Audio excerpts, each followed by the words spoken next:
Yerusalem, sebuah kota yang telah menjadi saksi kebangkitan dan kejatuhan kekaisaran, penggenapan nubuat kuno, dan pergolakan takdir itu sendiri, kini bergetar dengan kehadiran sesuatu yang berbeda, sesuatu yang mendesak.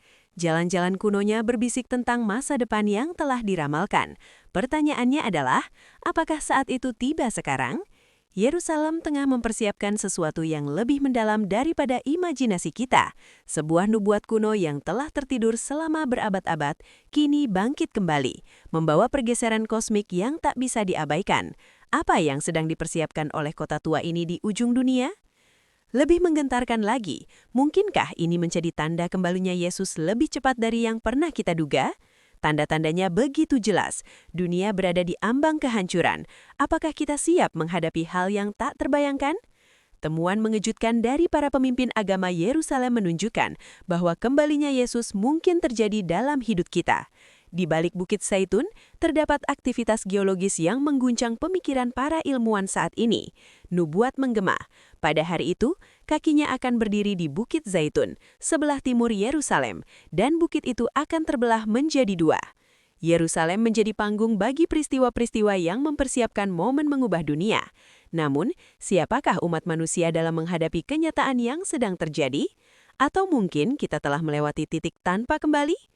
Sepanjang sejarah, para percaya telah merujuk pada 4 tanda kenabian yang akan mengawal kedatangan Kristus. Kini, keempat tanda itu tengah bersatu. Mana yang seharusnya paling kita khawatirkan? Mengapa ada yang memperingatkan bahwa waktu untuk mencegah apa yang akan datang mungkin sudah usai? Di antara tanda-tanda ini, satu tanda menonjol dengan urgensinya. Mungkin sudah terlambat untuk menghentikannya. Tanda pertama adalah kelahiran kembali Israel. Alkitab menjelaskan bahwa sebelum Yesus kembali, Israel akan bangkit sebagai sebuah bangsa. Namun ini bukan sekedar tentang kebangkitan Israel, melainkan juga serangkaian peristiwa yang mengikuti, memberikan kedalaman baru pada nubuat ini. Salah satu nubuat paling menakjubkan yang diucapkan lebih dari 2.500 tahun lalu, kini terwujud di zaman kita. Dalam Yesaya 66:8 tertulis, "Siapakah yang pernah mendengar hal seperti itu? Siapakah yang pernah melihat hal seperti itu? Dapatkah suatu bangsa lahir dalam satu hari?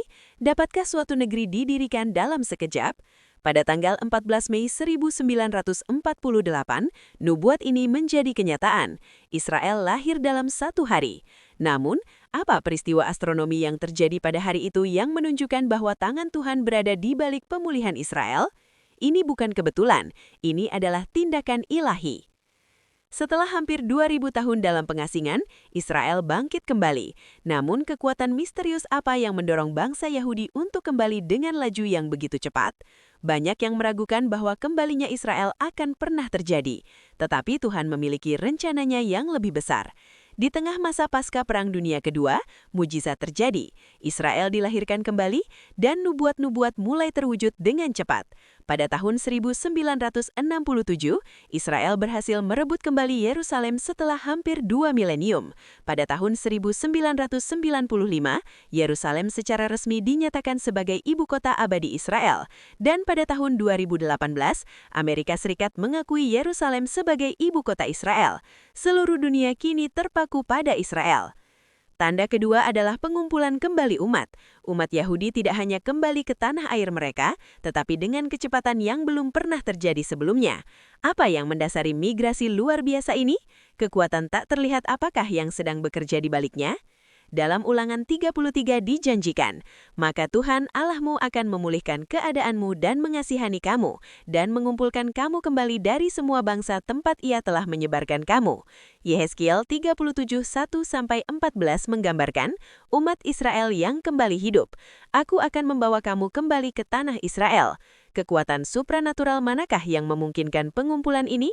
Proses kepulangan ini masih berlangsung, dan setiap hari semakin banyak orang dipanggil untuk kembali. Apa yang mungkin ditunjukkan oleh pengumpulan akhir ini tentang masa depan yang akan datang? Tanda ketiga adalah pembangunan Bait Suci ketiga. Umat Yahudi lama menantikan hari di mana Bait Suci akan dibangun kembali. Nubuat ini tercatat dalam kitab Daniel, Wahyu, dan bahkan dalam ajaran Yesus. Persiapan untuk pembangunan ini sudah dimulai. Artefak suci apa yang baru-baru ini ditemukan, menjanjikan pembangunan cepat Bait Suci ketiga? Setelah bait suci dibangun, sebuah momen penting dalam nubuat akan dimulai. Seperti yang dinyatakan dalam Daniel 9:27, ia akan meneguhkan perjanjian dengan banyak orang selama 1 minggu. Tetapi di tengah minggu itu, ia akan menghentikan pengorbanan dan persembahan. Seorang pemimpin dunia yang kuat akan menengahi kesepakatan damai. Namun di tengah jalan, ia akan menghentikan pengorbanan di bait suci, yang menunjukkan bahwa bait suci itu harus ada.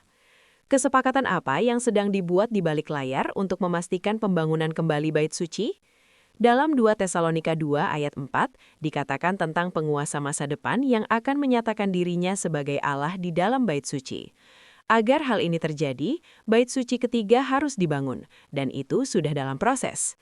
Institut Bait Suci di Yerusalem kini sedang mempersiapkan menorah suci, merekonstruksi pakaian imam besar, dan menempa bejana-bejana suci, menunjukkan bahwa masa depan yang dijanjikan semakin dekat. Segala sesuatunya telah siap dan yang dibutuhkan kini hanyalah izin untuk memulai. Namun kekuatan apakah yang berkonspirasi untuk mencegah pembangunan bait suci? Siapa yang memegang kunci persetujuan akhir ini? Sebelum bait suci dapat dibangun, pemurnian harus dilakukan. Menurut Bilangan 19 ayat 2, proses ini memerlukan her merah yang sempurna. Berfirmanlah kepada anak-anak Israel agar mereka membawa kepada kamu her merah yang tidak bercacat, yang tidak memiliki kekurangan, dan yang belum pernah dibebani kuk. Selama lebih dari 2 milenium, Israel telah berusaha menemukan her merah yang memenuhi syarat ini. Pada tahun 2022, 5 her merah yang sempurna tiba di Israel dari Amerika Serikat. Namun, sebuah tanda menakutkan muncul saat mereka mendarat, membuat para imam ketakutan. Jika salah satu her ini tetap murni hingga mencapai usia yang ditentukan, ia dapat dipersembahkan, memungkinkan pemurnian lokasi bait suci. Di mana bait suci akan dibangun? Beberapa berspekulasi bahwa itu mungkin akan terletak di sebelah kubah batu. Apa bukti baru yang mungkin mengubah pemahaman kita tentang lokasi sebenarnya bait suci? Para pemimpin Yahudi percaya bahwa bait suci akan segera dibangun, dan persiapan telah dimulai. Namun, konflik apa yang sedang membara yang dapat menentukan nasib bait suci? Apakah perjuangan terakhir sudah mulai diam-diam? Pembangunan kembali bait suci ketiga bukan sekedar soal iman. Ini adalah hitungan mundur menuju akhir zaman, dan waktu terasa semakin mendesak. Sementara peristiwa ini berlangsung, akhir zaman semakin dekat. Bait suci ketiga akan terwujud dan waktu yang tersisa untuk mempersiapkan diri semakin menipis. Alkitab telah menubuatkan suatu masa ketika bangsa-bangsa akan berpaling melawan Yerusalem. Namun koalisi kuat apa yang mungkin terbentuk dalam bayang-bayang untuk mengkhianati kota suci ini? Dengan pergeseran lanskap politik dunia, tekanan meningkat untuk memecah belah Yerusalem, menjadikannya titik panas kontroversi global. Apakah skenario ini sedang menuju kenyataan? Diskusi rahasia apa yang terjadi di balik pintu tertutup untuk menentukan masa depan Yerusalem? Zakaria 12 ayat 3 menegaskan, pada hari itu ketika semua bangsa di bumi berkumpul melawan dia, aku akan menjadikan Yerusalem batu yang tidak tergoyahkan. Semua orang yang berusaha memindahkannya akan melukai diri mereka sendiri. Bencana apa yang menanti bangsa pertama yang berani menantang keteguhan kota ini? Situasi ini sedang berlangsung. Perserikatan bangsa-bangsa saat ini sedang berdiskusi tentang cara mengendalikan Yerusalem dan seruan untuk memecah Israel semakin intensif setiap hari. Tindakan penting apa yang akan diambil PBB yang dapat mengubah Yerusalem menjadi medan perang dalam sekejap? Untuk pertama kalinya dalam sejarah, semuanya tertuju pada kota ini, dan dunia menunggu untuk melihat bagaimana situasi ini akan berkembang. Inti dari perdebatan internasional saat ini adalah solusi dua negara. Proposal yang berupaya membagi Yerusalem dan menempatkan sebagiannya di bawah pengawasan internasional. Namun, Alkitab jelas menyatakan bahwa Yerusalem adalah kota Allah dan setiap usaha untuk memecahkannya akan menimbulkan konsekuensi yang berat. Apa dampak yang akan dihadapi bangsa-bangsa yang berusaha membagi tanahnya dan seberapa cepat hukuman itu akan datang? Yoel 3 ayat 2 memperingatkan, Aku akan mengumpulkan semua bangsa dan membawa mereka ke lembah Yosafat. Di sana aku akan mengadili mereka atas apa yang telah mereka lakukan terhadap warisanku, Israel, karena mereka telah menyebarkan umatku di antara bangsa-bangsa dan membagi-bagi tanahku. Meskipun peringatan Tuhan jelas, dunia terus maju dengan rencana-rencana ini. Di seluruh penjuru dunia, kita menyaksikan tren yang mengkhawatirkan. Negara-negara yang sebelumnya mendukung Israel kini berbalik haluan, mengutuk hak Israel atas tanahnya sendiri. Kekuatan-kekuatan global utama bersatu melawan Yerusalem, sementara setiap pemimpin berpengaruh beropini tentang nasib kota suci ini. Fokus global terhadap konflik ini semakin menegaskan bahwa nubuat Alkitab sedang terungkap di depan mata kita. Bagian tanah paling diperebutkan di Yerusalem adalah Bukit Bait Suci, situs yang paling suci dalam Yudaisme, tempat bait suci pertama dan kedua pernah berdiri, serta lokasi yang diharapkan akan menjadi tempat pembangunan bait suci ketiga. Pertikaian seputar situs ini mendorong dunia menuju konfrontasi besar. Alkitab menegaskan bahwa pertempuran untuk Yerusalem akan memicu konflik global terakhir, dan kita mulai menyaksikan kepingan-kepingan nubuat itu tersusun. Zakaria 14 ayat 2 menyatakan, "Aku akan mengumpulkan semua bangsa ke Yerusalem untuk berperang melawannya. Kota itu akan direbut."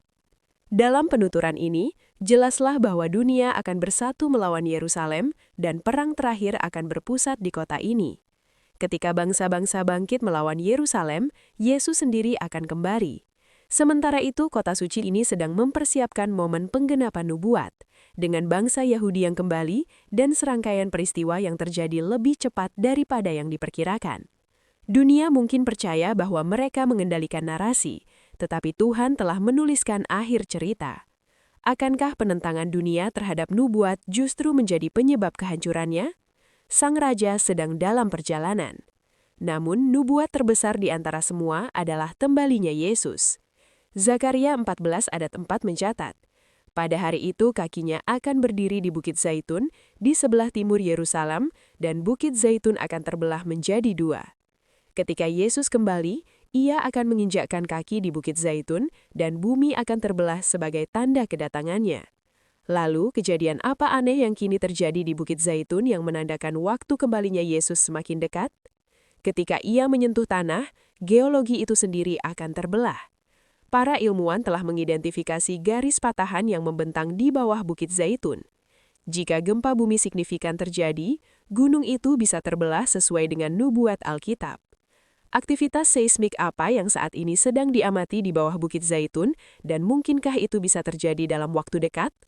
Mungkin inilah tanda yang kita tunggu-tunggu. Tanda-tanda ada di sekitar kita, dan Yerusalem berada di ambang sesuatu yang monumental. Waktu hampir habis.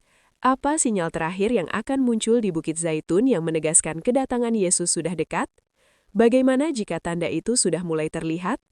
Seperti yang diungkapkan dalam Matius 24 ayat 42. "Karena itu berjaga-jagalah, sebab kamu tidak tahu kapan Tuhanmu akan datang." Alkitab dengan segala keunikan dan ketepatan sejarahnya tetap menjadi buku yang tak tertandingi di perpustakaan manapun. Nubuat ini mencakup keseluruhan kisah dunia, dari awal penciptaan hingga akhir zaman. Yang membuat nubuat ini begitu unik adalah tidak ada manusia yang hadir pada permulaan untuk menyaksikan semua kejadian tersebut secara langsung, sehingga tidak ada yang dapat sepenuhnya menjelaskan bagaimana semuanya dimulai. Namun, kita yang istimewa karena diberikan pengetahuan tentang bagaimana semuanya akan berakhir. Melalui firman Tuhan, nubuat-nubuat ini tidak hanya diberikan untuk memuaskan rasa ingin tahu manusia, tetapi agar kita dapat bersiap dan tidak lengah ketika peristiwa-peristiwa tersebut terjadi. Kita patut bersyukur bahwa Yesus berani dan jujur mengenai apa yang akan datang. Saat ini pertanyaan umum yang muncul adalah, apakah kita berada di akhir zaman? Alkitab berbicara tentang hari-hari terakhir yang dimulai lebih dari 2000 tahun lalu pada hari Pentakosta, sebagai permulaan dari nubuat-nubuat tentang hari-hari itu yang kini menjadi kenyataan. Sejak saat itu, setiap generasi orang percaya telah dipanggil untuk hidup dalam antisipasi kedatangan Tuhan, selalu siap menghadapi saat itu. Alkitab dipenuhi dengan nubuat, prediksi tentang apa yang akan datang. Terdapat total 735 nubuat, di mana satu dari setiap 4 bab berisi pesan kenabian. Beberapa buku Alkitab lebih berfokus pada nubuat daripada yang lain, namun dari awal hingga akhir, Alkitab merupakan buku kenabian. Dari 735 nubuat tersebut, 596 telah digenapi persis seperti yang dinubuatkan, yang berarti 81% nubuat Alkitab telah menjadi kenyataan. Ini cukup mengesankan, terutama mengingat 81% telah digenapi, dan beberapa nubuat itu ditulis ratusan, bahkan ribuan tahun sebelum peristiwa tersebut terjadi. Mengingat 81% telah digenapi, tidak sulit untuk percaya bahwa 19% sisanya akan terjadi dengan cara yang sama. Tingkat keberhasilan nubuat-nubuat tersebut sangat tinggi, dengan Alkitab selalu benar 100% mengenai nubuat-nubuat yang telah digenapi sejauh ini. Sebagian besar nubuat yang tersisa berhubungan dengan kedatangan kembali Yesus dan peristiwa-peristiwa yang akan terjadi setelahnya. Lantas, berapa banyak nubuat yang masih perlu digenapi sebelum Yesus kembali? Jumlahnya sekitar 20 nubuat. Kita perlu mencermati hal-hal ini dan mengamati tanda-tanda yang muncul. Yesus sendiri mengingatkan kita untuk tetap waspada dan berdoa. Namun, apa sebenarnya yang harus kita perhatikan? Kita tidak seharusnya hanya diam menatap langit, menunggu Yesus muncul. Itu bukan tujuan dari firman-Nya. Ia ingin kita mengamati realitas di dunia ini dan memperhatikan tanda-tanda yang telah Dia berikan untuk membantu kita bersiap. Tanda-tanda ini adalah sinyal yang diberikan kepada kita. Dalam Matius 24, para murid bertanya kepada Yesus, "Apa tanda-tanda kedatanganmu?" Disinilah Yesus memberikan jawaban yang jelas dan lugas, yang seharusnya kita syukuri, karena hal itu membimbing kita untuk memahami masa depan dengan lebih baik. Dalam kitab Wahyu, jawaban mengenai kedatangan kembali Yesus disampaikan dengan lebih rinci. Namun dalam Matius 24, dia mencantumkan tanda-tanda kunci yang akan mendahului kedatangannya. Saat duduk di Bukit Zaitun, para murid datang kepada Yesus secara pribadi, seperti yang tercatat dalam Matius 24. Mereka bertanya, "Kapan semua ini terjadi? Apa tanda yang akan menandai kedatanganmu kembali dan akhir dunia?"